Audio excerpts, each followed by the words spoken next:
जंगल में बहुत तेज बारिश हो रही थी। मीनू मौसी और रानू चिड़िया आपस में बातचीत कर रही थी। मीनू मौसी, जंगल में 3 दिन से लगातार बारिश हो रही है। अब तो इस बारिश को बंद हो जाना चाहिए। तुम सही कह रही हो रानू। लगातार हो रही बारिश से सभी बहुत ज्यादा परेशान हैं और चिंतित भी। मैं जरा जंगल का एक चक्कर लगा कर आती हूँ। इतना बोलकर रानू चिड़िया बारिश के बीच उड़ने लगी। रानू चिड़िया उड़ते हुए कुछ ही दूर गई थी कि तभी उसकी नजर एक बकरी के बच्चे पर पड़ी, जो कि बारिश में भीगता हुआ कांप रहा था। अरे ये बकरी का बच्चा तो ठंड में कांप रहा है। लगता है ये अपने घर का रास्ता भूल गया है। रानू चिड़िया ने इतना कहा ही था कि तभी रानू चिड़िया की नजर उस बकरी के बच्चे से थोड़ी दूर खड़े हुए एक पेड़ के पास एक भेड़िए पर पड़ी। ये भेड़िया तो हमारे जंगल का मालूम नहीं होता। ये तो किसी दूसरे जंगल का लगता है। रानू चिड़िया उड़ते हुए भेड़िए के पास पहुंच गए। कौन हो तुम? मैं अपने जंगल के सभी प्राणियों को जानती हूँ। तुम तो इस जंगल के नहीं लगते। तुम सही कह रही हो। मैं इस जंगल का नहीं हूँ। मैं इस जंगल से गुजर रहा था कि तभी बारिश शुरू हो गई। बारिश से बचने के लिए मैं इस जंगल में रुक गया। जब बारिश बंद हो जाएगी तो मैं चला जाऊंगा। ठीक है। इतना बोलकर रानू चिड़िया उस बकरी के बच्चे के पास जाकर बोली, तुम यहाँ पर क्या कर रहे हो? तुम्हारी माँ कहाँ है और तुम्हारा नाम क्या है? मेरा नाम गोलू है। मैं बारिश में खेल रहा था, मगर खेलते खेलते बहुत दूर निकल आया और घर का रास्ता भूल गया। इतना बोलकर गोलू रोने लगा। तुम चिंता मत करो, मैं तुम्हें तुम्हारे घर ले जाऊंगी। मेरी माँ मना कर रही थी, लेकिन मैंने उनकी बात नहीं मानी। तुम्हें अपनी माँ की बात माननी चाहिए थी। चलो मेरे साथ। रानू चिड़िया गोलू को लेकर कुछ ही दूर चली थी कि तभी गोलू की माँ गोलू को ढूंढते हुए वहाँ पर आ गई। तुम कहाँ चले गए थे गोलू? तुम्हें पता है मैं कितनी परेशान हो गई थी। अपनी माँ को देखकर गोलू खुश होते हुए बोला, मैं आपकी अब हमेशा बात मानूंगा माँ। रानू चिड़िया गोलू की ओर देखकर बोली, अब तुम अपनी माँ के साथ घर चले जाओ और जब तक बारिश बंद नहीं हो जाती तब तक बाहर खेलने मत आना।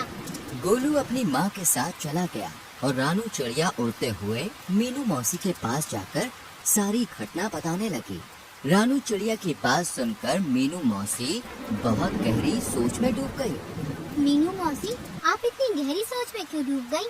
कहीं वो भेड़िया उस मासूम बकरी के बच्चे को नुकसान पहुंचाने की तो नहीं सोच रहा था ना?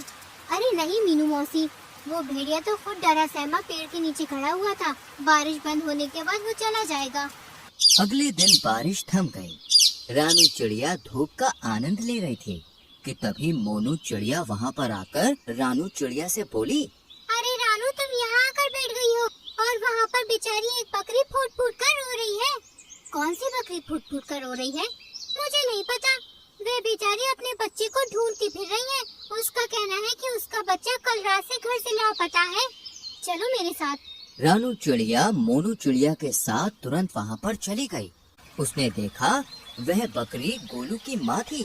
रानू चिड़िया उसके पास जाकर बोली, क्या हुआ? तुम रो क्यों रही हो? कल मैं अपने गोलू को घर पर ले गई थी। सुबह जब मेरी आँख खुली तो वो घर से गायब था। मैंने पूरा जंगल छान मारा मगर वो कहीं नहीं मिला। तुम घबराओ मत, मैं अभी उसे तलाश करती हूँ। रानू चिड़िया गोलू को ढूंढने लगी।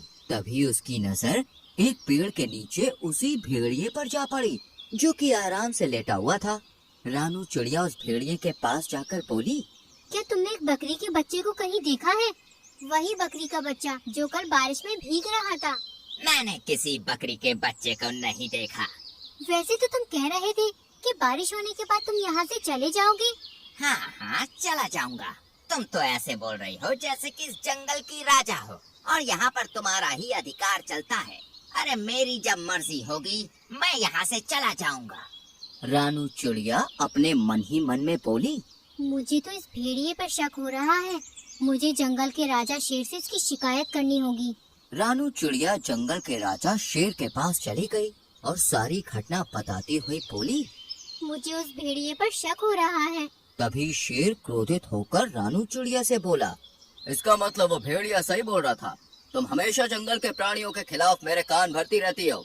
ये आपको क्या हो गया महाराज? तभी रानू चिड़िया ने देखा वो भेड़िया गुफा के दूसरे हिस्से से निकलकर गोलू के साथ वहाँ पर आकर शेर के सामने खड़ा हो गया है। रानू चिड़िया हैरत से इस दृश्य को देखने लगी। महाराज, जब मुझे पता चला कि ये बकरी का बच्चा कल से गायब है तो मैं जंगल में उसकी तलाश के लिए निकल गया, मगर मैं जानता था कि ये रानू चिड़िया मेरे खिलाफ आपके कान जरूर भरने आएगी, इसलिए मैंने आपको पहले ही सब कुछ बता दिया था। महाराज, इस रानू चिड़िया के कारण ही दूसरे जंगल का कोई भी प्राणी आपके जंगल में नहीं आता। शेर रानू चिड़िया की ओर देखकर बोला, और तुम कह रही थी कि इस भेड़िए ने बेचारी बकरी के बच्चे को मार डाला, मगर ये तुम्हारे आने से पहले ही इसे यहाँ सही सलामत ले आया। तुम्हें अब सजा मिलेगी, तुम्हें जेल में डाल दिया जाएगा। इतना बोलकर शेर ने अपने सिपाहियों को आदेश दे दिया और रानू चिड़िया को एक पिंजरे में बंद कर दिया। शेर भेड़िए की ओर देखकर बोला, तुम्हारी जब तक मर्जी हो तुम यहाँ पर रह सकते हो। भेड़िया खुश होकर वहाँ से चला गया। इधर मोनू चिड़िया इस सारे दृश्य को देख रही थी। वह तुरंत मीनू मौसी के पास पहुँच गई और सारी घटना बताते हुए बोली, कुछ कीजिए मीनू मौसी, जंगल के राजा शेर ने रानू चिड़िया को बंदी बना लिया है। मीनू मौसी गहरी सोच में डूबते हुए बोली, जब रानू चिड़िया ने मुझे बताया था कि वो भेड़िया एक पेड़ के नीचे खड़ा हुआ उस बकरी के बच्चे को देख रहा था, मुझे तभी कुछ न कुछ गड़बड़ लग रही थी। जो भी हो, लेकिन आप कुछ भी करके रानू चिड़िया को उस पिंजरे से बाहर निकालिए। चिंता मत करो मोनू, हम दोनों को अभी फिलहाल कुछ नहीं करना, हमें सिर्फ उस भेड़िए पर गहरी नजर रखनी होगी। पहले हमें पता चलना चाहिए कि उस भेड़िए के दिमाग में आखिर चल क्या रहा है, आखिर ये कौन सा मकसद लेकर इस जंगल में आया है। मीनू मौसी और मोनू चिड़िया उस दिन से उस भेड़िए पर नजर रखने लगी। वह भेड़िया दिन भर जंगल में घूमता और दूसरे जानवरों का मांस छीनकर खा लेता। जब भी कोई जानवर अपना मांस देने में आनाकानी करता तो वो धौंस दिखाते हुए खुद को जंगल के राजा शेर का दोस्त बताकर डरा देता उन्हें। एक दिन भेड़िया टहलते टहलते गोलू बकरी के घर के नजदीक चला गया। गोलू अपने घर के बाहर खेल रहा था। भेड़िया उसे अजीब सी नजरों से देखने लगा, मगर उसे नहीं पता था कि मीनू मौसी उस पर नजर रख रही है। मीनू मौसी तुरंत ही मोनू चिड़िया की ओर देखकर बोली, जाओ जल्दी से महाराज को बुला लाओ। लेकिन महाराज क्या मेरी बात सुनेंगे? तुम्हें कैसे भी करके महाराज को यहाँ पर लाना है। मुझे इस भेड़िए के इरादे सही नहीं लग रहे और महाराज का यहाँ आना बहुत जरूरी है। मीनू मौसी की बात सुनकर मोनू चिड़िया सीधे उड़ती हुई जंगल के राजा शेर के पास पहुँच गई। यहाँ पर क्यों आई हो मोनू? महाराज, आपको अभी और इसी वक्त मेरे साथ चलना होगा। मुझे अब चिड़ियों पर भरोसा नहीं रहा। सोच लीजिए महाराज, कहीं ऐसा ना हो कि आगे जाकर आपको अपने फैसले पर पछताना पड़े। लेकिन तुम मुझे कहाँ ले जाना चाहती हो? आप मेरे साथ चलिए और आप अपनी आंखों से देख लीजिए कि मैं आपको क्या दिखाना चाहती हूँ। शेर राजा मोनू चिड़िया के साथ सीधा उस जगह पर चला गया। तभी मीनू मौसी शेर राजा के पास आकर बोली, महाराज, उस पेड़ के पीछे छुप जाइए और स्वयं अपनी आंखों से देख लीजिए। मीनू मौसी के कहने पर शेर राजा पेड़ के पीछे छुप गया। भेड़िया गोलू के करीब आकर उसे देखते हुए बोला, आज तुम्हारा मांस खाने का मन कर रहा है मुझे। ये क्या कह रहे हैं आप? पिछली बार जब मैं खो गया था तब आप ही मुझे महाराज के पास ले गए थे और मेरी माँ के पास छोड़कर आए थे।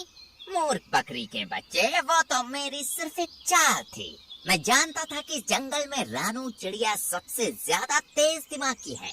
मैंने उसे फंसाने की योजना बनाई थी। मैं कुछ समझा नहीं। जब तू सो रहा था ना, तब मैं चुपके से तुझे अपने मुंह में दबाकर जंगल के दूसरे हिस्से में छोड़ आया था और फिर खुद ही तुझे जगाकर महाराज के पास छोड़ आया और जंगल के इस मूर्ख शेर ने रानू चिड़िया को ही दोषी मान लिया। लेकिन अब मुझे कोई खतरा नहीं।